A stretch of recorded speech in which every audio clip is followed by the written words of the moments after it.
Bonsoir à tous, bienvenue sur School TV, très heureux de vous retrouver pour ce nouveau numéro du Grand JT de l'éducation. Et au sommaire de cette émission, notre question du jour, comment retrouver un niveau correct en mathématiques? Comment faire aimer les maths à nos enfants, garçons et filles?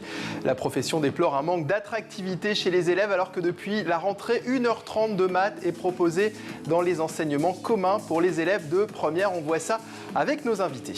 Comment parler de la guerre d'Algérie aux enfants? Deuxième partie d'émission, je recevrai Céline Bathias-Rascalou. Elle publie aux éditions Milan La colonisation et la décolonisation française.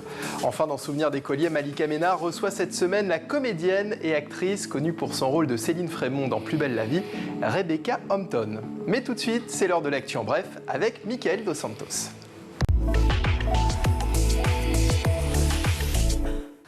Bonjour Mickaël. Bonjour Mickaël. Et on commence aujourd'hui avec la suite. C'est bizarre. Oui, effectivement, de l'entretien de Pape Ndiaye au Nouvel Obs. Aujourd'hui, le ministre de l'Éducation nationale a évoqué plusieurs sujets, dont les problèmes au collège. Oui, effectivement, Pape Ndiaye, le collège est l'homme malade du système scolaire, c'est ce qu'il dit dans le Nouvel Obs. Selon lui, il faut travailler sur la transition entre la primaire et le collège. Le ministre propose donc des 6e tremplins, autrement dit des classes avec un nombre d'élèves réduit. Pape Ndiaye propose également de revoir la formation des professeurs, de retravailler les programmes scolaires pour éventuellement y inclure une part de professionnels et de techniques, de formation professionnelle et technique, mais aussi de modifier l'enseignement de certaines disciplines comme le français, les mathématiques ou encore l'anglais. Et c'est sur l'anglais où le ministre de l'Éducation nationale a lâché une petite phrase assez amusante. Il se dit assez inquiet du niveau des élèves français qui baignent, dit-il, dans une culture globale où la langue de Shakespeare et Beyoncé est omniprésente. Et on poursuit avec une nouveauté. En janvier dernier, la justice a contraint l'Éducation nationale à révéler l'indice de position sociale des écoles et des collèges publics et privés. C'est chose faite depuis quelques jours. Mickaël, tout d'abord, qu'est-ce que l'IPS? L'IPS, l'indice de position sociale, permet de connaître le profil social des élèves d'un établissement.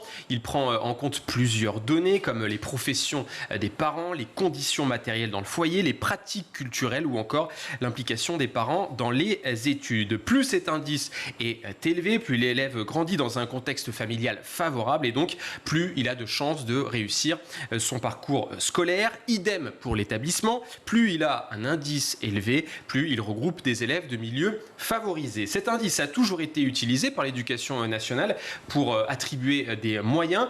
La nouveauté désormais, c'est que les parents peuvent connaître cet indice et s'en servir pour choisir un établissement plutôt qu'un autre, ce qui malheureusement risque encore de creuser un peu plus les inégalités. Des inégalités qui sont déjà fortes. Oui, très très fortes. Elles existent, ces inégalités. Elles sont importantes dans les collèges et les écoles. Des écarts de 1 à 3, d'après les classements qui ont été révélés ces derniers jours. En tête, on retrouve 2 établissements, par exemple de la ville de Buc, dans les Yvelines, le collège franco-allemand et l'école élémentaire Louis Blériot, avec des indices de 157 et 155 environ. Ici, les élèves sont très favorisés.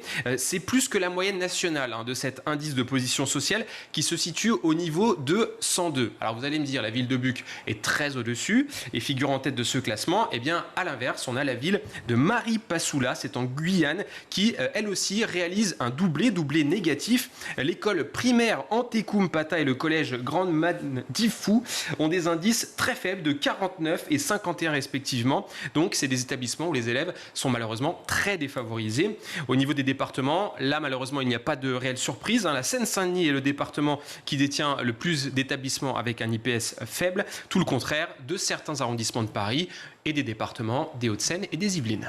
On continue avec 2 professeurs partis faire le tour du monde. L'Éducation nationale les a radiés. Et ils ont été punis, ces 2 enseignants. Tout commence en janvier dernier. Antoine et Louise, 2 enseignants de Loire-Atlantique, font une demande de mise en disponibilité pour faire un tour du monde, un tour du monde qu'ils avaient prévu depuis 5 ans.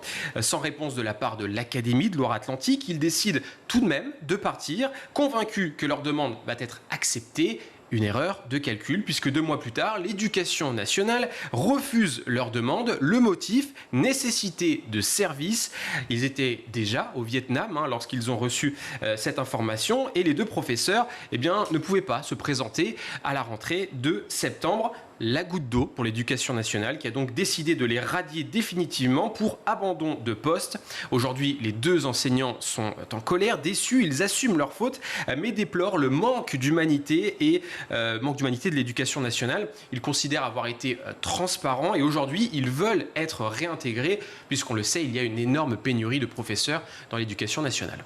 On termine avec une info insolite, Mickaël. Aux Philippines, des élèves passent leurs examens avec d'étonnants chapeaux. Des chapeaux anti-triche. Est-ce que vous connaissez ces chapeaux, Mickaël? Chapeaux anti-triche aux Philippines. Marie-Joie Mandan Ortiz est professeure en ingénierie mécanique et elle a proposé à ses élèves de porter un chapeau, un casque ou tout autre système. On en a vu quelques-uns à l'image. Voilà, éviter les regards des petits camarades sur les côtés. Alors effectivement, vous les avez vus à l'image, il y a eu le cornet de frites, le chapeau de sorcier, le chapeau de romain ou encore, mon préféré, le chapeau boîte de. Voilà, on peut les revoir? Oui, on peut les revoir. Vous allez voir, c'est très original. On va pouvoir revoir ces chapeaux. Alors voilà, là vous avez le cornet de frites, le chapeau de sorcière, le chapeau de chevalier. Voilà, le chevalier de romain. Et puis là, mon préféré. Voilà, c'était la boîte. Moi j'aime bien le cornet de frites, moi. Oui, vous aimez bien le cornet de frites? Oui, j'aime bien ça. Parce que c'est lors du goûter, peut-être, parce que ou moi, du dîner, vous avez faim. Dès qu'il s'agit de manger, vous savez.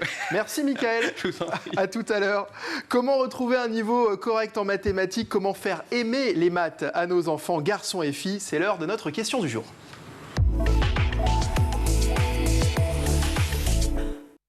Et pour y répondre, j'accueille Younes Messoudi, professeur de maths et fondateur de la plateforme G20 en maths. Bonsoir. Bonsoir.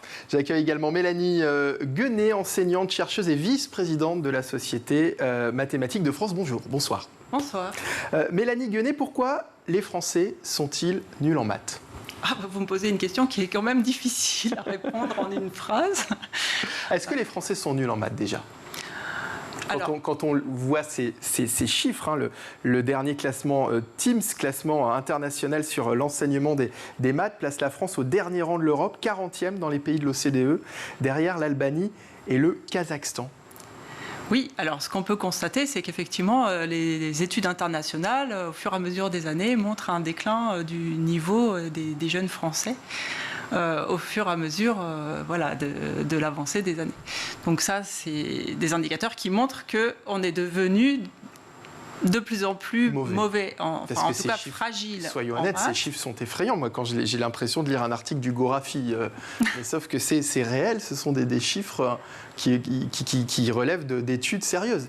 Alors, ce sont des études internationales, donc ça veut dire qu'il y a un classement entre différents pays de l'OCDE notamment qui montre qu'il y a une diminution des connaissances et des compétences des élèves à niveau comparable.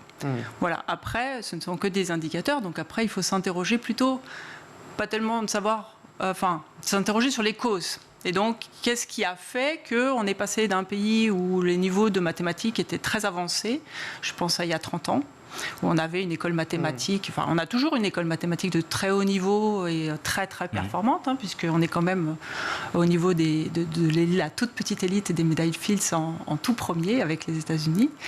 Mais c'est vrai que dans son ensemble, la population a des savoir-faire qui ont diminué au fur et à mesure des années. Et donc, il faut s'interroger sur quels sont les mécanismes dans l'enseignement qui ont contribué à cette diminution des compétences. Je pense qu'il y a plein de facteurs. C'est un problème qui est compliqué. C'est un problème que, si on veut le résoudre, il faut s'interroger sur qui forme, combien de temps, quel est l'accompagnement, des choses comme ça. Quel est l'accompagnement des enseignants, quel est l'accompagnement des élèves, et puis quels sont les parcours de formation. On va parler peut-être un peu du lycée tout à l'heure, et puis des études supérieures. Donc. Younes Messoudi, pourquoi est-ce qu'on a de si mauvais résultats en mathématiques? Moi, je rejoins également les propos de ma collègue. Effectivement, c'est sur... il y a plusieurs critères. Les critères nous indiquent aujourd'hui nos compétences égales avec des jeunes du même niveau ne sont pas les mêmes. Mais ça nous permet de soulever des interrogations. Et certaines commencent à prendre forme. On sait qu'on doit mieux former. On doit mieux se former nous-mêmes. On est enseignant, mais on doit encore continuer à se former. Et améliorer la formation des enseignants qui sont comment on appelle ça, en maternelle et en classe primaire aussi, également mieux les accompagner et également rendre plus ludiques les mathématiques et étayer un peu les discours, parce que les maths, il y a beaucoup de parasitage en disant les maths c'est dur, les maths c'est compliqué, ça faut qu'on arrête. Les maths c'est une science comme toutes les autres, et là c'est des difficultés certes, mais je pense qu'il y a tout un ensemble de données à générer et entre autres, je pense, à mon avis, la formation initiale. C'est-à-dire dès le début, quand on est en primaire, c'est là, je pense qu'il faut qu'on travaille nos fondamentaux. Des études, en tous les cas, qui semblent être confirmées par les élèves ukrainiens qui étaient venus poursuivre leur scolarité dans les écoles françaises ces derniers mois en raison du conflit en Ukraine et qui semblaient tous être d'accord sur le fait que le niveau en maths dans nos écoles était catastrophique. Mélanie Guenet. Oui, alors il semblerait effectivement qu'il y ait eu des remontées comme ça pour montrer un peu les disparités de niveau à âge égal des élèves ukrainiens. Après, on n'en est pas fiers. Ah non, personne n'en est fier, personne n'est heureux de la situation. Ça, je pense que c'est un constat qui est largement partagé. Après, comme dit... je crois que vous étiez à l'Assemblée nationale cet après-midi. Alors, j'étais à l'Assemblée nationale cet après-midi, mais peut-être sur la prochaine question, au sujet du lycée. Au sujet du lycée, mais il était question de mathématiques, voilà. Il était évidemment question de mathématiques et ça concernait plutôt la partie lycée. Après, ce que vous dites est tout à fait juste sur l'image des mathématiques. Et moi, je dirais, la formation initiale de tous, c'est-à-dire que je suis universitaire, donc on a une vision un peu générale du cycle de formation en mathématiques, de l'école maternelle jusqu'à l'université et jusqu'au retour des enseignants du premier degré puis du second degré. Et c'est vrai que l'accompagnement des enseignants est un point important, je pense, notamment dans la confiance en soi vis-à-vis de la discipline. Et peut-être qu'il y a des clés de ce côté-là pour agir, c'est-à-dire éviter, comme vous dites très justement, l'image élitiste de la discipline qui enferme dans des stéréotypes très forts en disant c'est pas pour moi et du coup qui provoque de l'angoisse vis-à-vis de la discipline en disant non c'est pas pour moi, c'est trop dur, j'y arriverai pas, la peur de l'erreur.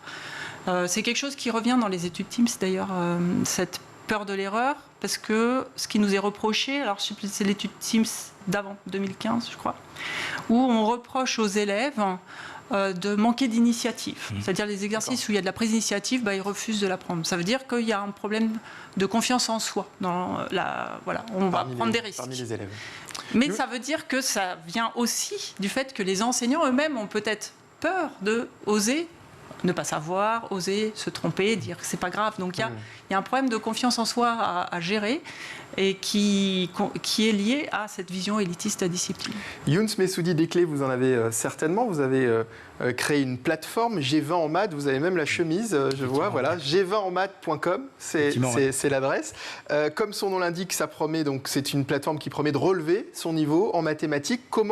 Quelle est votre méthode sur cette plateforme ? Je pense que c'est une méthode que tout professeur a dans sa manière d'enseigner. En fait, moi, je pars du principe, pour appréhender les mathématiques, je m'assure que les fondamentaux soient maîtrisés. Donc, lorsqu'on est sur une thématique, je veux que les compétences de base soient maîtrisées. Donc, pour ce faire, on va faire plein d'exercices. Ma stratégie, c'est on maîtrise les bases et ensuite, derrière, on fait plein d'exercices et on commence par des choses qui sont très, très simples.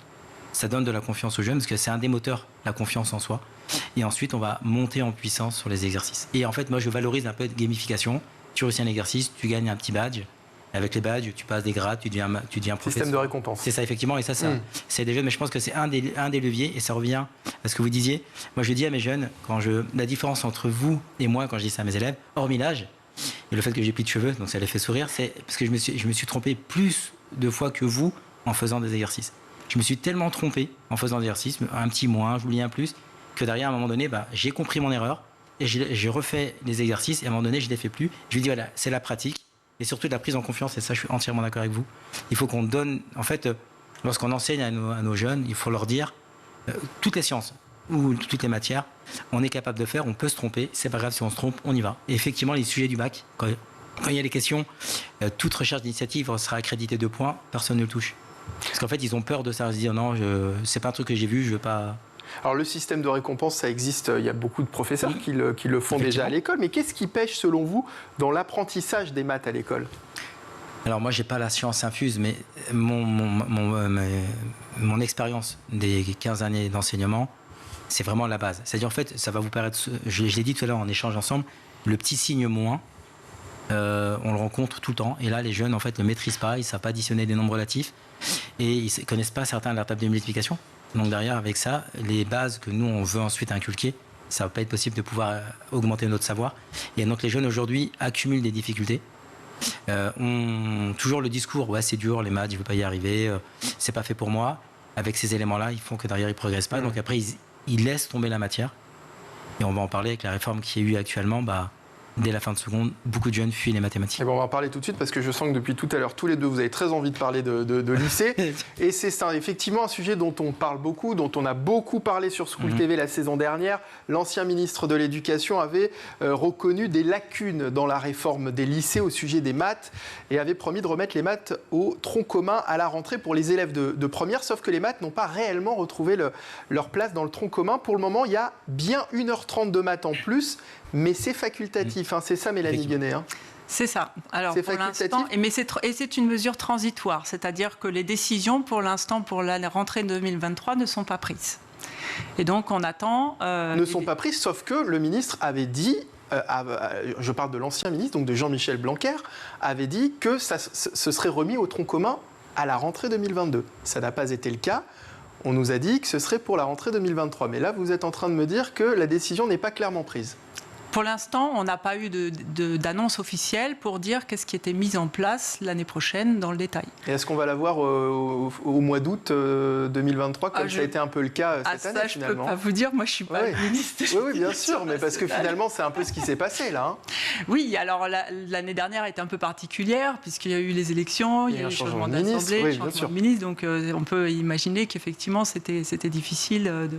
Voilà. Est-ce que la mesure transitoire, donc ce qui se passe actuellement pour les élèves qui sont actuellement en première, donc c'est-à-dire 1h30 de maths en plus, mais de façon facultative. Est-ce que c'est déjà un bon début, selon vous? Alors, cette mise en place de 7h30, a priori, elle n'est pas satisfaisante, vu les dégâts qu'on observe actuellement de la structure du lycée actuel. Alors, j'explique, c'est que ce qu'on voit actuellement, c'est qu'il y a une désaffection massive des maths, ce que vous disiez tout à l'heure, dès la première. Et du coup, cette désaffection massive, elle provoque un abandon des maths dès le début de seconde. Parce que comme les élèves savent que de toute façon, ça ne va pas compter au bac. Et en plus, ils ont le choix. Et bien, en fait, ils abandonnent dès le début de seconde. Ouais. Donc, on a des élèves qui vont avoir abandonné dès le début de seconde, dès la Toussaint. Et puis après, pendant 3 ans, ils ne vont pas faire de maths. Même si derrière, le parcours d'études nécessite des maths, vous imaginez bien que ça va être... Voilà, et vous voyez bien dans vos organismes de soutien combien on va avoir de mal à rattraper des choses qui sont censées avoir été travaillées en 5e. Alors en fait, pourquoi c'est problématique? Parce que c'est une discipline qui est cumulative, c'est-à-dire qu'on accumule des connaissances et des compétences, des savoir-faire, un peu comme des entraînements de sport. En fait, les mathématiques, elles sont très plurielles, elles ne servent pas qu'aux sciences. Elles sont en lien avec toutes les disciplines. Donc elles sont un enseignement fondamental comme le français. Du CP jusqu'en fin de 3e, il y a 2 enseignements fondamentaux, c'est écrit dans les programmes du ministère, c'est les enseignements fondamentaux maths et français. Puis d'un coup, ça disparaît. Mais c'est aussi une langue, c'est aussi un langage. Il faut s'approprier ce signe moins, il faut s'approprier ces parenthèses, les traits de fraction. Donc il y a tout un langage à apprendre qui est difficile et qui s'acquiert petit à petit et qui nécessite de l'entraînement, comme le sport. Et donc, si on ne s'entraîne pas, on perd et on oublie. Et donc, 7h30, vous imaginez bien que, comme le sport, si je vous donne qu'1h30 puis je vous demande de courir le 100 mètres en n'ayant fait que des petits bouts de 5 mètres, vous n'allez pas y arriver. Donc ça, c'est pas satisfaisant pour l'instant. Alors après, il existe des solutions, mais on pourra en reparler. Je vais laisser la parole. Younes Messoudi, sur 7h30 de maths en plus, facultative, évidemment, lorsqu'on comme vous venez d'en parler d'ailleurs, lorsqu'on relève ce manque d'attractivité important chez les élèves, finalement, de leur laisser le choix, c'est peut-être pas forcément la solution. En fait, aujourd'hui, les jeunes n'ont pas conscience que le fait d'arrêter les maths, c'est une matière qui est transversale à l'ensemble des disciplines. Ils vont nécessairement en retrouver un petit peu, au moins en études sup. Et après 2 ans ou 3 ans d'arrêt, si vous devez redémarrer la machine, c'est très compliqué. Et là, aujourd'hui, il y a beaucoup d'écoles qui ont compris le danger des mathématiques et donc derrière, en fait, du fait de ne pas avoir fait des mathématiques, donc très tôt préviennent les jeunes en leur disant si vous voulez faire ces types de formations, on vous préconise de garder les mathématiques. Et on est dans un schéma où aujourd'hui les maths devraient, comme vous le dites, être dans le socle fondamental. C'est-à-dire en fait, on ne devrait même pas se poser la question mon fils fait français, maths, c'est normal. Et ensuite, on peut agencer d'autres disciplines, mais ça reste fondamental. Et là, on a vraiment raté le coche. Ce manque d'attractivité, on l'observe d'autant plus chez les filles. C'est ce qui s'est beaucoup dit ces derniers mois. 50% des lycéennes abandonnent les maths à la fin de la seconde, alors qu'elles étaient 83% en 2018. Pourquoi, selon vous ? C'est tout simplement en fait la disparition des filières. En fait, aujourd'hui, auparavant, il y avait terminal L, terminal ES, terminal S, et il y avait une grande population qui continue à garder des maths, même s'ils ne voulaient pas faire des études scientifiques, mais dans la partie économique et sociale. Oui. Donc il y avait cette population-là qui était majoritairement féminine. Donc là, en fait, tout ce vivier, aujourd'hui, on leur dit, les maths, ça va te servir qu'à faire que des études scientifiques, ce qui est faux. On ne leur dit pas que c'est transverse à d'autres disciplines. Ça peut être de l'économie, ça peut être des statistiques, on veut faire même psychanalyste ou psychologue, on aura besoin de faire des études de stats, donc il y a des maths à faire. Et donc cette population, en fait, va arrêter. Mais aussi un discours ambiant. En fait, on entend beaucoup de jeunes qui vont genrer les sciences. En fait, les maths, c'est pour les gars, et les langues, c'est pour les filles. Ou l'économie, c'est pour les filles. Alors que du tout, il n'y a pas besoin de genrer une discipline. Tout le monde peut faire des maths. Mais ça, c'est inculqué. C'est étonnant d'ailleurs aujourd'hui en 2022, alors que les jeunes essayent justement de casser les gens. Ce discours, vous allez dire, ouais, non, ça, c'est normal, t'es une fille, tu vas gérer les langues. Si on peut parler un peu jeune, on peut dire ainsi. Mais... Mélanie Guenet, il était question de cette réforme du bac justement dans vos discussions de cet après-midi à l'Assemblée ? Oui, puisque en ce moment, donc là, moi, je suis là au titre de la vice-présidence de la Société mathématique de France, mais plus large que notre société savante. Je suis aussi coordinatrice d'un grand collectif de sociétés savantes scientifiques et d'associations de professeurs du second degré scientifique, et aussi d'associations pour la défense de la place des femmes dans les carrières scientifiques. Donc on a un collectif très très large qui réfléchit depuis très longtemps sur l'évolution de cette réforme et les dangers qu'elle risquait de provoquer. Donc depuis qu'on sait qu'il y a une réforme, les collègues travaillent sur ces points, ont fait de multiples alertes sans résultat tangible. Et donc maintenant on essaye de se mobiliser pour alerter et puis pour faire en sorte que les gouvernements et le pouvoir politique comprennent l'intérêt qu'ils ont pour permettre la réintégration et le rééquilibrage en fait dans le tronc commun entre les sciences et le reste, parce qu'en fait c'est un problème plus général d'accès aux sciences qu'on questionne ici dans le lycée. Est-ce que le problème aussi de cette réforme et même d'une manière générale de la méthode du gouvernement en matière d'éducation, c'est pas finalement ce manque de clarté aussi, parce qu'on a l'impression que depuis que cette réforme des lycées, cette réforme du bac a été mise en place, les élèves, dès la fin de seconde, se retrouvent complètement dans le flou. Alors, il y a un problème de discours, effectivement, sur le fait, ce que vous disiez tout à l'heure est tout à fait juste, sur le fait que même si l'élève n'a pas le sentiment qu'il va avoir besoin de maths, très souvent dans les études supérieures, il en a besoin quand même, et le discours n'est pas très clair de ce point de vue-là. Donc, ça peut provoquer un abandon supplémentaire au niveau de la première. Néanmoins, le déséquilibre, en fait, l'image, les élèves sont c'est pas les élèves qui décident vraiment de leur choix. Ils sont plus à cet âge-là, ils sont en construction sociale et donc ils sont aussi les récepteurs de tout ce que l'image transmise par la société de ce que sont les sciences. Et donc si cette image, et notamment ce qui se passe ici en disant « Oh ben non, mais en première, finalement, si tu veux pas faire de sciences ni de maths, t'en fais pas. Il reste 2 heures de culture scientifique générale et c'est tout.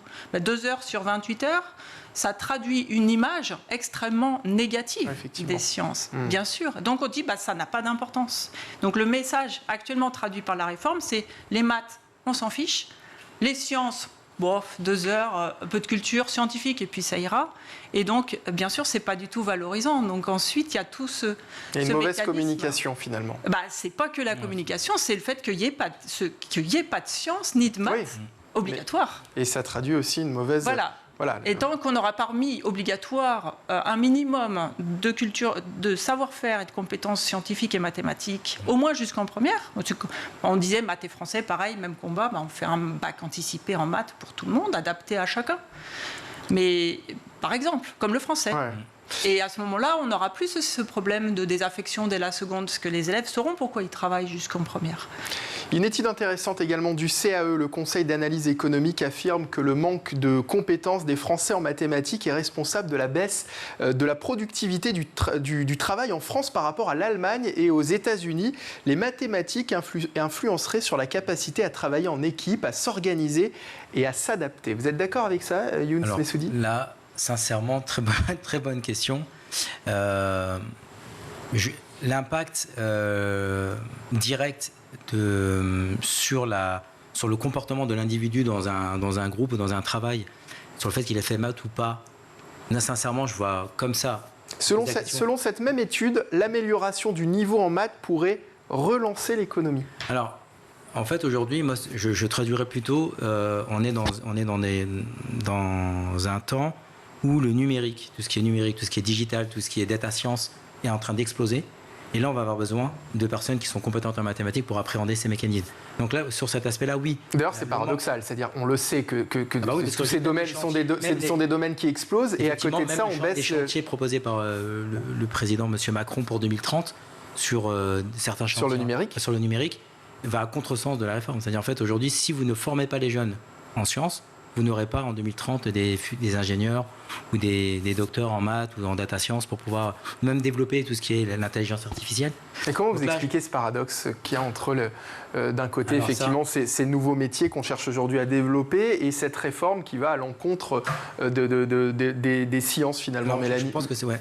Alors, Mélanie Guenet. Oui, alors moi je vais rebondir sur la note du CAE parce que moi je l'ai lu. Ouais. Oui. Et c'est pas la première qui est publiée sur le sujet. Il y a aussi une étude d'impact du CNRS, enfin de la branche maths du CNRS, qui a été publiée là très récemment, puisqu'il y a des assises des mathématiques qui vont avoir lieu au mois de novembre sur le sujet de l'impact des maths dans la société, qui montre que les maths contribuent pour 18% du PIB dans le pays. Donc c'est énorme. Donc ça va dans le sens de cette étude. Voilà. Alors après, ce qu'on peut dire, c'est pourquoi est-ce qu'il y a une baisse de productivité d'après les auteurs, la baisse de productivité, elle est liée au faible niveau de numératie, c'est-à-dire de culture mathématique de la population française par rapport aux autres pays évalués. Et notamment l'Allemagne et les États-Unis. Et voilà, et notamment l'Allemagne et les États-Unis. Et donc, ça semble quand même être...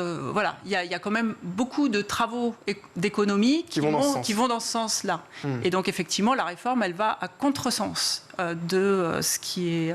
de cette étude, elle va au contresens, comme le disait Younes Messoudi, effectivement, de ce que le gouvernement, de ce qu'Emmanuel Macron, notamment pendant la campagne du second tour, a mis en avant par rapport au métier du numérique. Ça, c'est étonnant. Comment est-ce que vous expliquez, vous, ce paradoxe ? Alors, on a du mal à expliquer ce paradoxe, effectivement, puisque là, on voit mal comment notre monde en pleine transformation, qui a besoin de nouvelles idées sur les technologies, mais pas que, parce qu'on pense au climat, on pense aux ressources. Comment est-ce qu'on va gérer les ressources à l'avenir ? Comment est-ce qu'on va gérer la transition climatique ? Comment on va gérer nos nouveaux besoins, notre habitat ? Enfin, en fait, tout ce monde nécessite des sciences. Et les sciences... sans maths, elles ne peuvent pas être quantifiées. Donc c'est impossible de faire des sciences à haut niveau sans maths. Et même l'esprit critique, je dirais, face au complotisme ou aux mouvements qui remettent en question les sciences. Il y a une remise en question des sciences actuellement en disant oui, c'est aussi la cause. D'un autre côté, si on abandonne les sciences, on est sûr de ne pas trouver les solutions. Donc ça, je reprends le prix Nobel Alain Aspect qui disait, mais quand même, quand on a le choix... abandonner les sciences, ça, c'est sûr qu'on n'arrivera pas à trouver les solutions. Donc, au moins, dominons les sciences pour pouvoir imaginer des nouvelles solutions qui nous permettent de nous adapter dans le monde de demain. Alors, Younes Messoudi, on va terminer là-dessus. Il y a le niveau, c'est une chose. L'autre problème aussi, c'est le manque de professeurs. Parce que comment les élèves peuvent progresser en maths s'ils n'ont plus de profs ? En 4 ans, le nombre de candidats au CAPES de maths a chuté de 17%. Pourquoi, à votre avis ? Pourquoi est-ce qu'ils sont découragés aujourd'hui ? Pour être honnête avec vous, il y a le critère financier qui intègre, c'est-à-dire aujourd'hui un jeune qui a bac plus 5, qui a une formation sur laquelle il va pouvoir enseigner, s'il va dans le monde de l'entreprise, son salaire ne sera pas du tout le même. Donc aujourd'hui les jeunes vont auparavant dire quand on est prof c'est bien, il peut y avoir des vacances, il peut y avoir des charges, effectivement, mais il faut voir que derrière il y a un gros boulot qui est fait. Aujourd'hui les jeunes énormément vont aller vers des métiers qui vont être plus rémunérateurs, et puis surtout aujourd'hui enseigner à des jeunes, je parle à des collèges ou au lycée, c'est pas toujours facile parce qu'il y a une autre approche à faire que de l'enseignement. Quand vous êtes prof, vous faites pas que de la pédagogie. Vous faites aussi un petit peu, alors je veux pas être grossier, mais on peut être un peu assistant social, c'est-à-dire s'occuper des jeunes, être à leur écoute, ça fait partie de notre métier, et c'est encore plus avec ces jeunes-là. Oui, mais alors, quelle est la solution ? Parce que je vous entends depuis tout à l'heure, effectivement, il faut rajouter des heures de cours de maths obligatoires dans le tronc commun, mais si on n'a pas assez de profs de maths, on fait comment finalement ? Alors, je vous rassure, il y en avait des profs de maths jusqu'en 2019. Mais a priori, il y en a de moins en moins. Alors, le manque d'attractivité des élèves. Il y a deux choses différentes. Il y a le nombre de candidats au concours qui en baisse pas depuis 4 ans, depuis 20 ans. Ça fait 20 ans que ça a été annoncé, cette baisse d'attractivité de certains concours d'enseignement, en particulier les maths, et notamment à cause de la montée des besoins pour l'industrie et le monde économique. Donc on le savait il y a 20 ans. Donc on a vu une baisse continue depuis 20 ans. Et donc on avait un volant de professeurs contractuels qu'on utilisait beaucoup dans les établissements, dans les académies déficitaires. Par exemple, moi je viens de Versailles et il y avait 700 profs contractuels ou vacataires à Versailles. Et maintenant il n'y en a plus. Peut-être qu'il y aurait des ressources à chercher de ce côté-là. Donc on peut rétablir un certain équilibre en faisant appel à ces gens qui avaient néanmoins, même s'il y avait un défaut de formation et que là, il y a un travail à faire de fond sur la formation initiale et l'accompagnement de ce personnel-là, ils existent et ils avaient quand même un savoir-faire puisqu'ils enseignaient régulièrement devant les élèves. Donc c'est possible de trouver des enseignants. Ensuite, charge à nous de les former et de les accompagner pour leur donner les outils nécessaires pour pouvoir adapter leur méthode pédagogique et affiner leur pratique. Younes Messoudi, un dernier mot ? Non, mais je reste persuadé qu'aujourd'hui, moi quand j'étais jeune, j'aime ce métier, je le ferai tout le temps, mais il n'y a plus du tout le même regard du prof d'aujourd'hui, du prof d'il y a 30 ans. Lorsqu'on vous disait on était prof il y a 30 ans, c'était comme si on disait vous étiez médecin. Aujourd'hui, vous êtes prof, ça pas du jour, ça donne plus la même envie. Et je pense qu'il y a ce manque de reconnaissance et on reconnaît pas le travail qui est fait par toute l'équipe pédagogique pour accompagner nos jeunes en fait vers la réussite. Et ça, c'est un des points qui est bloquant. Et je reste persuadé que si on les valorisait, c'est-à-dire si on les reconnaissait mieux, il y aurait une certaine attractivité qui interviendrait. Et quand on voit ce qui se passe dans les pays, en Suède, il y a une forte attractivité parce qu'il y a une vraie reconnaissance et une vraie équipe. Et en fait, on les accompagne énormément. Avec des petits groupes, ils ont du vrai matériel pédagogique, il y a vraiment un vrai suivi. Et tous ces éléments-là font qu'aujourd'hui, il y a cette désaffection. Merci Younes Messoudi. Je rappelle que vous êtes professeur de maths et fondateur de la plateforme. Vous pouvez montrer votre chemise pour être fier. G20 en maths, g20enmaths.com. Effectivement. Et merci à Mélanie Guenet. Vous êtes enseignante, chercheuse et vice-présidente de la Société mathématique de France. Merci à tous les deux d'avoir été avec nous. Comment parler de la guerre d'Algérie aux enfants ? On change complètement de sujet. Restez avec nous juste après la pause. Je reçois Céline Bathias-Rascalou. Elle publie aux éditions Milan La colonisation et la décolonisation française. A tout de suite sur School TV.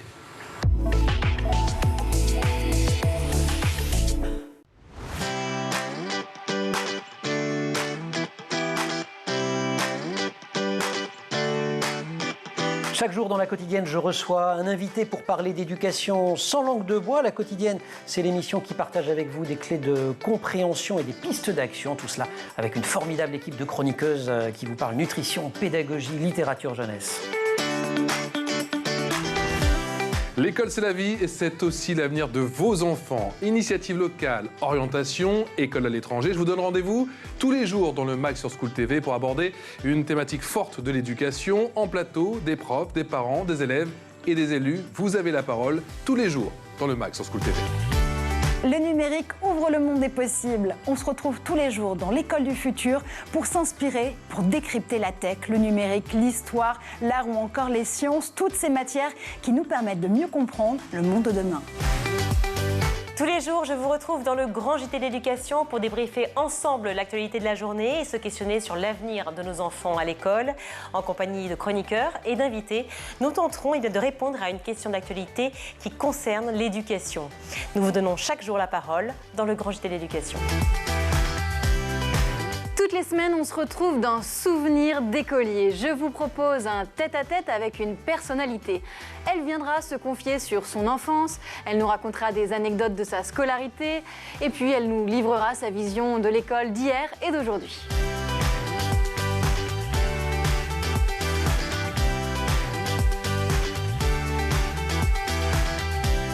School TV, imaginons ensemble l'école de demain.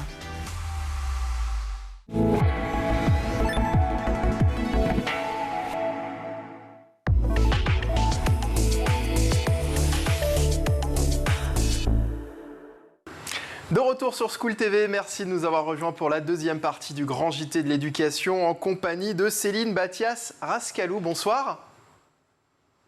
Bonsoir.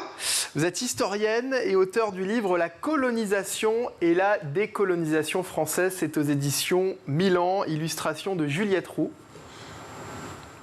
Oui, tout à fait. Alors, pour mon plus grand plaisir. Ouais.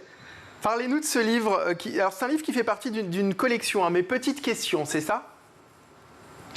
Oui, c'est un livre qui fait partie de mes petites questions et plus précisément d'une collection, d'une sous-collection histoire.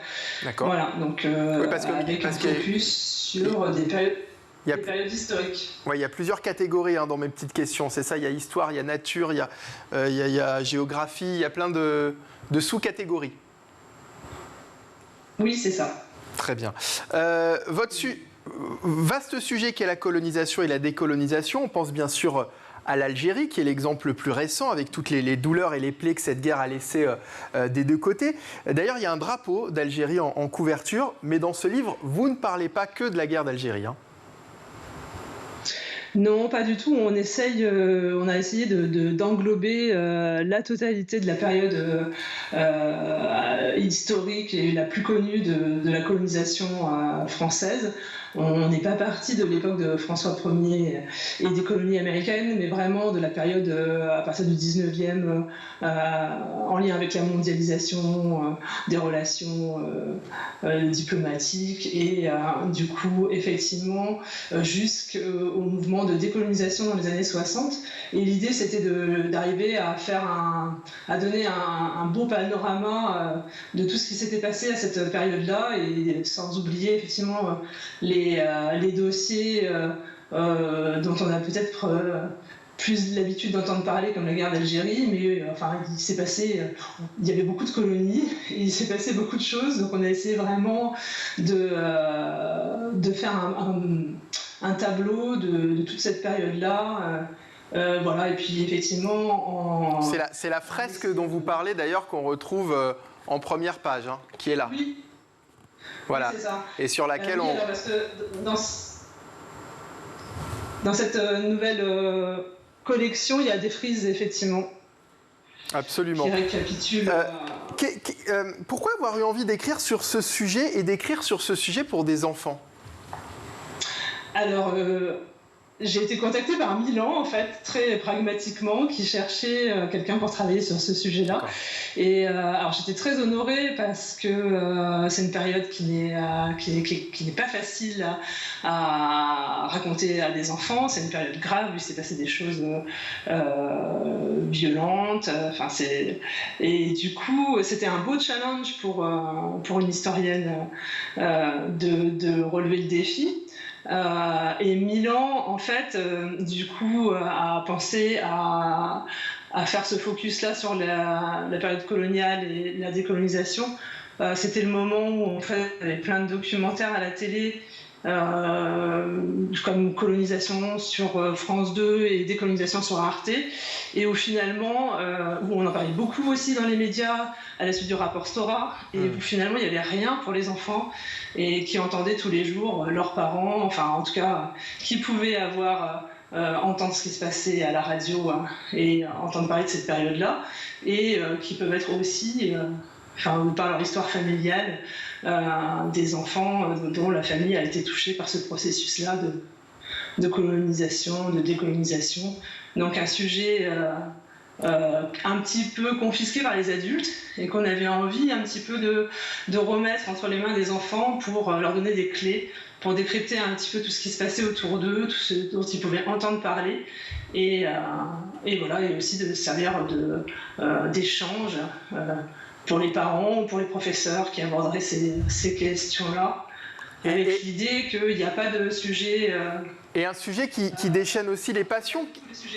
Un sujet qui déchaîne les passions aussi. Qu'est-ce qui est le plus difficile quand on écrit sur un sujet complexe comme celui-ci, et en particulier pour des enfants ? Alors c'est d'éviter de prendre parti. C'était voilà, la neutralité. Après j'ai été bien encadrée par mon éditrice qui a toujours rappelé combien ça pouvait être une période douloureuse pour toutes les personnes qui l'avaient vécue et qui effectivement a souligné l'importance de rester bien dans la neutralité, de ne pas prendre de parti. C'est vrai qu'effectivement sur ces questions-là on est vite dans le débat, pas toujours de bonne aloi. Et donc du coup on est resté très factuel et à hauteur d'enfant avec des questions simples en essayant d'adoucir un petit peu la violence de cette période-là. Mais bon, après, toutes les périodes historiques sont un peu violentes. C'est sûr qu'on a moins de problèmes avec le Moyen-Âge, qui est pourtant une période très très violente et qui pourrait être aussi difficile, à mon avis, à raconter aux enfants. Mais effectivement, là, il y a une actualité brûlante et il y a toujours, les blessures sont toujours vivantes, donc vraiment beaucoup de tact et je pense qu'en restant à hauteur d'événements et à hauteur d'enfants, on a réussi, il me semble. Michael. À quel âge on enseigne la colonisation à l'école ? Alors, ça fait longtemps que j'ai pas été regarder les programmes scolaires, mais alors on en parle beaucoup forcément au lycée. C'est un des grands sujets souvent du bac à l'époque où il y avait des sujets pour tous en histoire géo. Maintenant c'est vrai qu'effectivement ça dépend des options et on commence je dirais en 3e à évoquer un petit peu l'aspect colonial. Après ça a toujours été l'enseignement de la colonisation et de la période de décolonisation. D'ailleurs, on était beaucoup plus sur la décolonisation que la colonisation. A toujours été un petit peu délicat. Parce que si je vous pose la question, c'est pas anodin. Je me dis, l'éducation nationale prévoit de parler de la colonisation à l'âge de, allez, on va dire 13, 14 ans, bon, en 3e, on va dire le lycée. Là, on en parle pour des enfants de 7 ans. Est-ce que c'est pas trop tôt ? Tout à l'heure, vous parliez de faits qu'on peut pas toujours évoquer avec des enfants de 7 ans. Est-ce que c'est pas trop tôt du coup ? Alors je pense pas parce que c'est vrai qu'effectivement l'enseignement est très axé sur les faits politiques et les mécanismes politiques, la décolonisation, la montée des pays à la conférence de Bandung. Mais je pense que sans aborder tous ces détails-là qui sont effectivement un petit peu techniques, il est toujours bon de parler de cette période-là à des enfants très jeunes. Est-ce qu'on a suffisamment de recul à 7 ans parce que la prise de conscience est importante et nécessaire, évidemment, mais est-ce que vous n'avez pas peur de créer l'effet inverse ? Comment est-ce qu'un enfant peut... Moi, je vous pose la question, mais comment un enfant peut aimer son pays, développer par exemple des valeurs patriotiques après avoir lu ce livre ? Alors, il n'est pas question de développer des valeurs patriotiques avec ce livre, mais vraiment de regarder l'histoire en face et de savoir ce qui s'est passé. Et c'est vraiment un but pédagogique. Moi, je ne fais pas acte de patriotisme en faisant... non, mais justement, est-ce que je parle de l'effet inverse ? Oui. Après, je ne trouve pas que ça soit dévalorisant pour son pays de regarder son histoire en face. On ne se pose pas la question sur des périodes plus anciennes où aussi il y a eu des choses graves et des choses qui seraient tout aussi contestables. Oui, mais parce qu'on est peut-être en âge de prendre suffisamment de recul. Oui, effectivement, il y a toute cette période. Pour moi, on est en âge de prendre suffisamment de recul sur ces questions de la décolonisation et de la colonisation. Après, effectivement, pendant des années, on les a un petit peu mis sous le tapis. Et donc, on paye un petit peu cette époque-là où il ne fallait pas en parler. Mais pour moi, on peut parler de tout et on peut parler de tout à n'importe quel âge. Après, bien sûr, il y a des angles particuliers à respecter. Voilà, on ne va pas rentrer dans les détails de tout ce qui s'est passé pendant la guerre du Rif, pendant l'insurrection de Madagascar, bien entendu. Michael, dernière question. Je vais insister un peu, hein, je vous embête un peu, mais c'est vrai, quand on parle à des enfants de 7 ans, on ne peut pas tout raconter, et ça se comprend. Cette période de la colonisation a été compliquée, il y a eu des faits très graves. Mais du coup, est-ce que l'histoire elle-même n'est pas faussée? Puisque déjà, on résume la colonisation en quelques pages, on évite de parler de certains sujets pour ne pas blesser et heurter des enfants de 7 ans. Est-ce que finalement, l'histoire n'est pas faussée? Alors moi je pense qu'on n'a pas évoqué, je pense qu'on n'a rien mis sous le tapis, hein. On a évoqué le travail forcé, on a parlé d'un certain nombre de massacres, effectivement on n'est pas rentré dans le détail, ça c'est sûr, mais ça pour moi vraiment c'est quelque chose qu'on peut... c'est une critique qu'on peut faire à tous les livres documentaires jeunesse, d'avoir une entrée un peu rapide sur les événements. Mais ce livre, c'est une première approche pour pouvoir échanger sur un sujet pas facile avec des enfants à partir de 7 ans. Moi, j'ai testé sur mon fils qui en a 8. Bon, après, voilà, il n'y a peut-être pas de traumatisme chez lui par rapport à cette période-là, comme ça pourrait être dans d'autres familles qui l'ont vécu peut-être de plus près. Mais ça se passe bien, vraiment. Donc, ce livre s'adresse aux enfants donc à partir de 7 ans, aux enseignants aussi. Est-ce que ça peut être utilisé comme support en classe? Ça peut être utilisé comme support en classe, tout à fait. Je pense que ça valait bien la période et c'est une première introduction. D'ailleurs, effectivement, je sais que c'est emprunté déjà dans les bibliothèques de ma petite ville de province par des enseignants d'école primaire. Très bien. La colonisation et la décolonisation française aux éditions Milan dans la collection Mes petites histoires. Et c'est donc signé Céline Bastia-Rascalou, illustration de Juliette Roux. Merci beaucoup d'avoir été avec nous dans le Grand JT de l'Éducation. Merci. C'est l'heure de retrouver Malika Ménard dans Souvenirs d'écolier et elle reçoit cette semaine la comédienne et actrice Rebecca Hampton. Donc on le sait, là vous êtes comédienne. Est-ce qu'il y avait un autre métier qui vous faisait rêver plus jeune? Non. Enfin si, beaucoup plus jeune, secrétaire du président de la République. Mais c'était ce que je disais à tout le monde. Mais pourquoi? Parce que je crois que j'avais envie de taper. Alors là encore une fois, ça me rajeunit pas, mais j'avais envie de taper sur une machine, d'écrire et de faire tic, tic, tic, tic, tic, tic. Et on me dit mais pourquoi? Et du président de la République. Oui, bah oui, tant qu'à faire. On me dit mais pourquoi secrétaire du président de la République? Tu veux pas être présidente de la République? Non, secrétaire du président. Non, voilà. pas les autres emmerdes, juste écrire. Je voulais juste taper sur une machine, et chose que je ne fais jamais parce que autant j'adore écrire, mais j'aime écrire sur un papier. Je suis très papier, j'aime pas les ordinateurs, donc ça m'est passé. On le sait pas, mais vous avez fait beaucoup de danse classique et africaine. Africaine, du jazz. Ma maman est professeure de danse. Et toujours aujourd'hui, hein, elle donne toujours des cours de préparation au sport et à la danse, mais elle a donné des cours de modern jazz pendant des années. Et cette direction-là, ça n'aurait pas pu vous intéresser? Si, j'ai un peu hésité entre les deux. Et ma maman, très justement, m'a dit que j'aurais sans doute plus l'occasion de danser en interprétant des rôles. Bien sûr, oui. Que d'interpréter réellement un personnage autre que les rôles qu'on connaît en danse classique, qui n'était pas mon truc. Mais voilà, donc j'ai fait un choix. Et vous continuez à danser là aujourd'hui? Alors là, non, mais ma fille, en revanche...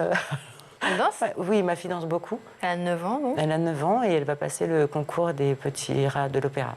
Ah oui, donc elle danse beaucoup, beaucoup? Oui, elle danse. Donc c'est une famille d'artistes? Oui. À peu près tout le monde dans la famille. Rares sont ceux qui ne sont pas artistes. Au final, sa vie va un peu changer au moment où vous, ça a changé, puisque c'est à 8 ans avec Chantal Goya. Moi, c'est à 8 ans, elle, ça sera à 9. Mais en même temps, elle a un tel bouleversement. Nous, on est parti de Marseille. Oui, pour où vous tourniez Plus belle la vie. Voilà. C'est vrai que ma fille est assez rapide dans sa tête, plus que sa maman. Et je lui ai dit, en fait, on rentre à Paris. Et là, elle m'a arrêtée, elle m'a dit non. Elle me dit, tu rentres à Paris, mais moi, je vais à Paris. Parce qu'elle est marseillaise. Elle n'y est pas allée, oui. Et non, elle n'y a jamais vécu. Donc, elle connaît bien Paris, mais elle n'y a jamais vécu. Et donc, du coup, ce concours, elle l'a passé quand? Et elle le passe là. Elle le passe là, dans très peu de temps. Après, il y a eu cette carrière en tant qu'actrice dans les années 90. Ouais. Avec des rôles dans des sitcoms comme Hélène et les garçons. Hélène et les garçons, les années fac, beaucoup de JLA Productions. Qui me suit encore d'ailleurs. Bah oui, puisque le tournage à La Réunion, voilà, au Paradis, c'est lui encore. Comment ça se passe ces premiers rôles? Comment ils arrivent à vous? Eh ben alors c'est très bizarre ce que je vais vous dire parce que je ne me rappelle pas du tout. Je sais comment j'ai atterri dans le spectacle de Chantal. Comment d'ailleurs Parce qu'une des danseuses de ma mère avait passé une audition pour être alors pour les danseurs derrière qui sont en costume et elle a malencontreusement dit que Chantal cherchait des enfants pour l'accompagner.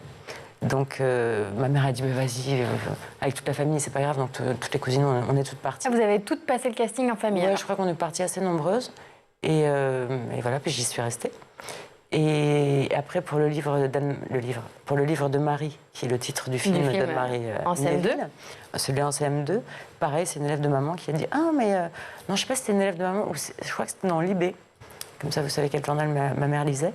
Dans l'IB, il y avait un petit encart. Oui, pour un casting où on cherchait une petite fille blonde, cheveux longs, sachant danser, pour interpréter la séparation de parents. Je trouvais ça assez simple pour moi, dans l'idée. Et j'ai eu raison. C'est ce que vous étiez en train de vivre aussi?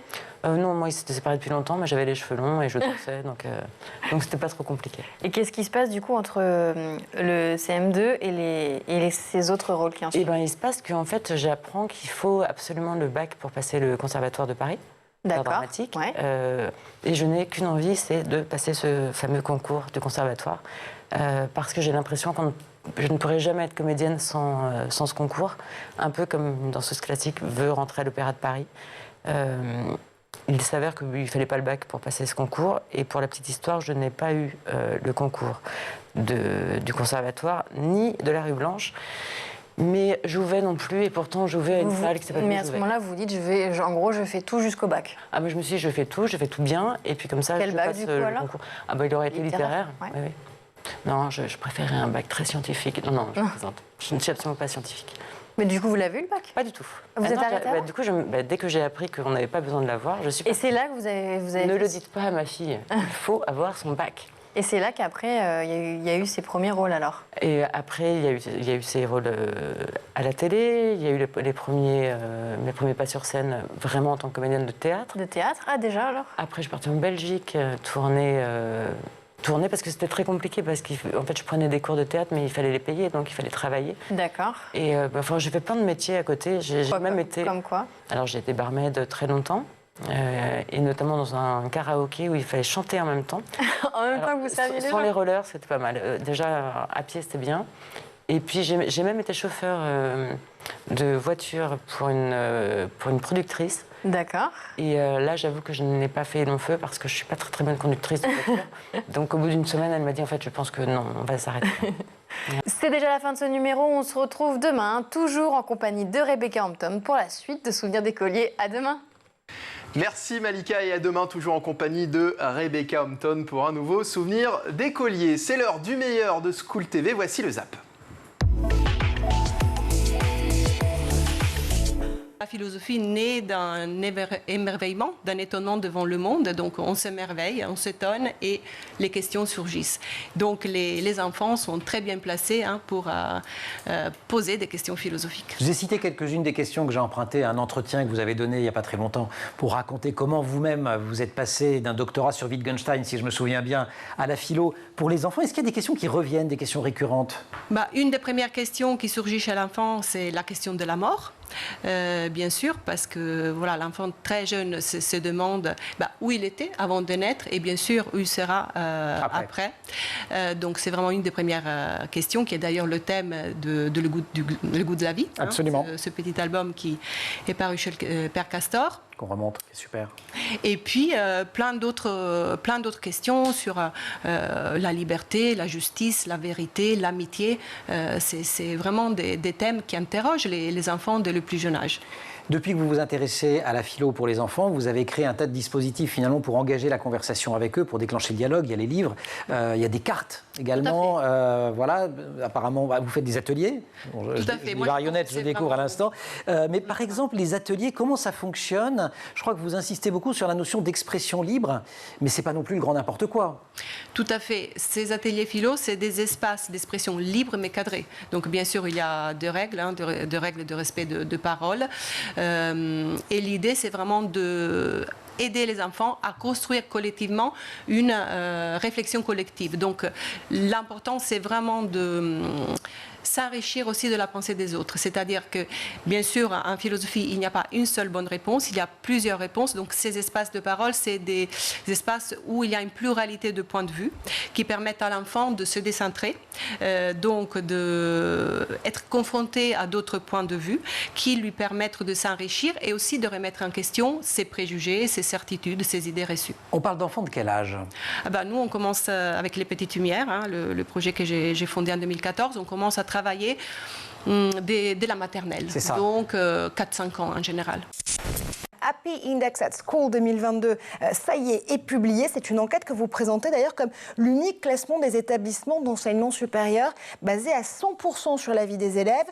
Pour cette édition, vous avez interrogé près de 44 000 éditions étudiants issus de 860 écoles, universités, je le disais, et centres de formation d'apprentis. C'est important parce que c'est l'ensemble de l'écosystème de l'enseignement supérieur qui est audité sur ces questions-là.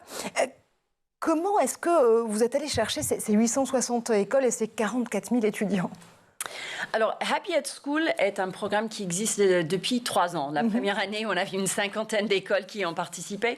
Et aujourd'hui, il y a plus de 850 écoles qui sont évaluées dans le cadre du programme.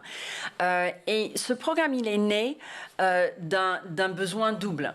Un premier besoin d'information sur des thématiques qui ne sont pas couvertes dans les autres classements type Financial Times, etc.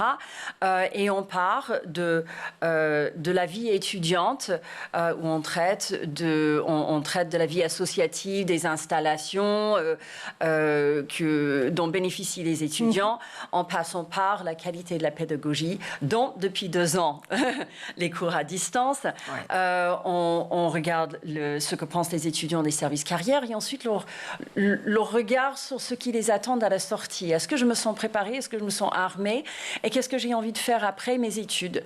Et donc, un premier besoin, une envie pour de l'information plus complète quand on choisit son établissement. Et ensuite, les étudiants qui avaient de plus en plus envie de s'exprimer. Et donc, aujourd'hui, le questionnaire, il est proposé aux écoles qui s'inscrivent pour participer au programme et qui envoient via l'école, ils envoient le questionnaire aux étudiants dans leur boîte mail pour qu'ils répondent. Aurélie Erlich, comment vous avez découvert cette plateforme, vous qui êtes professeur d'histoire de l'art? Alors moi c'était sur les réseaux sociaux aussi où j'ai découvert Biscotte et puis j'ai envoyé... Pourquoi pas? Je me suis dit... On recherche des professeurs. Je me suis dit, pourquoi pas l'histoire de l'art. Donc j'ai envoyé un petit message en me disant, est-ce que l'histoire de l'art, ça pourrait vous intéresser? Parce que c'est quelque chose qui est un petit peu... l'histoire de l'art, ça reste un peu vieillot, on voit les musées, les gens, des fois, ont un peu du mal. Alors qu'en fait... Alors que les enfants adorent. Adorent. Les enfants, les adultes aussi, mais les enfants adorent. Les enfants adorent. Ils sont très, très réceptifs. Et donc, en tout cas, moi, sur mes cours, du coup, on a fait un test et ça a bien fonctionné. Et donc, l'idée, c'est souvent partir, par exemple, on va partir sur un musée, on va voir 6 œuvres, et l'idée c'est vraiment d'être très très dans l'échange avec ces enfants, justement parce qu'on est en petit groupe. Je sens que Maëlys va bientôt faire l'histoire de l'art. Elle est en train de vendre son cours là. Maëlys, attention. 5-6 enfants, ce qui fait qu'on peut être questionnant, on peut aller... Parce que parfois, des fois, c'est pas évident d'être en visio, mais on peut aller chercher les enfants, on connaît leur prénom, on voit comment ça répond. Et par exemple, s'il y en a un enfant qui est un petit peu sur la réserve, on peut aller l'interpeller, lui dire alors et toi, qu'est-ce que tu en penses, qu'est-ce que tu as vu, comment tu ressens le tableau, comment tu ressens l'œuvre. Et donc, vous avez été vous-même surprise par justement le côté interaction, interactif et justement ce petit groupe, 5-6 personnes pour les motiver, les engager. C'est vraiment super justement. Et ça, c'est vraiment moi je trouve le format idéal parce que on peut vraiment, même si on est à distance lié à l'écran, mais on est vraiment très proche d'eux parce que justement on est en petit groupe, on peut avoir un intérêt pour chacun. Et ça, c'est vraiment la grande force de la plateforme, c'est ces petits groupes. Alors, on est tous passés par ce stage de 3e. Peut-être que c'est votre cas cette année, vous qui nous regardez, le stage de 3e d'observation qui doit permettre de découvrir... Fait ça, vous? Mais bien sûr. Moi, c'est pas de ma génération, ça n'existait pas. Moi, j'ai fait le stage de 3e, je l'ai fait à France 3 Île-de-France. Donc, je voulais déjà devenir journaliste. Extraordinaire. Et mon envie s'est confirmée pendant le stage. Génial. Et aujourd'hui, je suis là. Ouais. Et donc, pour pouvoir accéder à ce stage, j'ai dû rédiger, évidemment, un CV. C'est obligatoire. Et justement, vous l'avez dit en ce moment, il y a sur les réseaux, il y a une maman qui fait le buzz parce qu'elle a dévoilé le CV qu'elle a fait à son fils de 3e. Elle était assez outrée qu'on demande à un enfant de 13-14 ans un CV. Et elle l'a donc fait avec humour. Je vous laisse découvrir, je le commente. Alors déjà, son fils, il s'appelle Loulou. Oui, c'est lui. Objectif, devenir un adulte. Je fais ça pour les plus jeunes. Il y avait une pub très très connue pour un parfum qui s'appelait Loulou. Et que ça se terminait par Loulou, oui, c'est moi. Vous vous souvenez? Non, il y avait ça, oui. Peut-être en Italie aussi, oui. Ouais, il y avait la même. Donc voilà. Loulou, oui, c'est lui. Moi, c'est lui. Objectif, devenir un adulte sympa dans un monde pas trop con. Et alors là, les expériences professionnelles sont assez On la cite, géniales. c'est pas vous qui parlez comme ça. Ah non. Vous ne vous permettriez pas, on est d'accord. Pas du tout. Alors au début, le petit Loulou occupait le poste de bébé en CDD d'août 2008 à août 2011. Création de poste, bien sûr. Principale réalisation en première dent. Puis entre 2011 et 2019, son poste, c'était poseur de questions. C'est pour vous, car... Justement. Dans les réalisations, il y aura l'apprentissage du vélo sans les roulettes, très fort, meilleur déguisement de Spider-Man au carnaval de l'école et le brevet de 25 mètres. Et puis enfin, son poste actuel, geek à capuche en CDD, entre parenthèses, on espère. Et alors, elle a même pensé à tout, même les langues. Anglais, maman dit pas mal. Espagnol, maman dit correct. Chinois, maman ne dit plus rien. Donc j'espère qu'avec un CV pareil, il sera pris où il voudra, parce que franchement, avec une maman aussi drôle, le fils ne peut que être super doué. Ouais, ça, je ne sais pas. Mais en tout cas, peut-être que la maman va être recrutée absolument partout, parce que en tant que conseillère CV, elle est géniale. Je parlais de toutes sortes de matières, bien sûr l'histoire de l'art, du Rubik's Cube, de la couture, pourquoi pas. Faut que je regarde un avoir avec la couture. Oui, je sais pas. Mais moi non plus.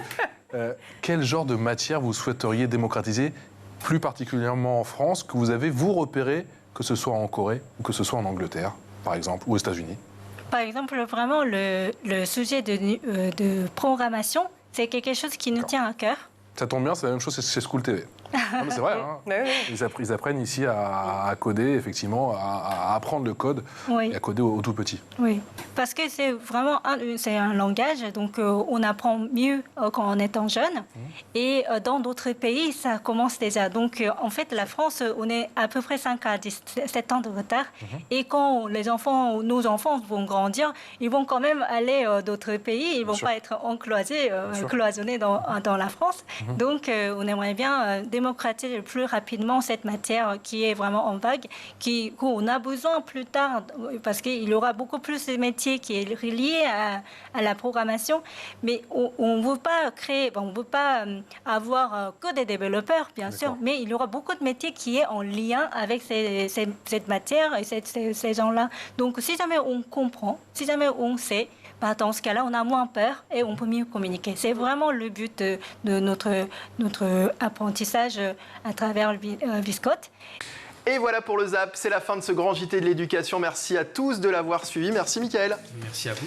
Merci à toutes les équipes de School TV, Agathe Delannoy, Emma Guessel à la rédac. Merci à Théo Boscar à la réalisation, Alexis Oustabassidis au son. On se retrouve bien évidemment demain, canal 247 sur les Freebox, schooltv.com également sur Internet. Passez une bonne soirée sur School TV.